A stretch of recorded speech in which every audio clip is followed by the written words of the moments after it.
3 dni po smrtonosnem potresu na meji med Irakom in Iranom je strah med prebivalci še vedno prisoten. Iračani še vedno iščejo morebitne preživele in rešujejo trupla izpod ruševin. Življenje ljudi se nadaljuje, vendar živijo v strahu morebitnih popotresnih sunkov. Ljudje so v času potresa slišali grozovite zvoke, ki jih je spremljalo tresenje in veliko prahu. Število smrtnih žrtev narašča iz dneva v dan in jih je po zadnjih podatkih že skoraj 500. Ranjenih pa več kot 7.000. Kitajska je v vesolje poslala nov meteorološki satelit Fengyun 3D. Ta satelit je eden izmed druge generacije meteoroloških satelitov, ki lahko zagotovi globalne tridimenzionalne vremenske slike z daljinskim zaznavanjem.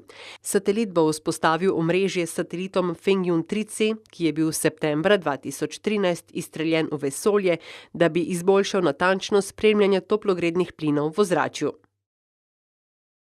V Ameriki so odobrili uporabo tablet z vgrajenim digitalnim senzorjem, ki spremlja pravilno jemanje in sledenje uporabe zdravil pri posameznem pacientu. Zdravilo je različica zdravila od Otsuka Pharmaceutical Company, ki je uveljavljalo zdravilo Abilify za šizofrenijo, bipolarno motnjo in depresijo, ki vsebuje sledilno napravo.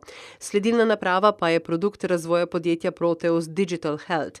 Sistem zdravnikom ponuja objektiven način odmerjanja in sledenja pravilnega jemanja zdravil pri pacientu. Hkrati pa jim omogoča spremljanje skladnosti jemanja ostalih zdravil pri posamezniku.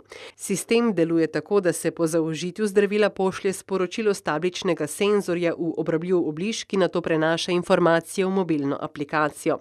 Tako lahko pacienti spremljajo uživanje zdravila na svojem pametnem mobilnem telefonu. Le Grand Mazarin je 19-karatni roza diamant, ki je več kot 200 let pripadal francoski kraljevi družini in je bil del kronskih draguljev. Slavni diamant so prodali za skoraj 15 milijonov dolarjev na dražbi v Ženevi.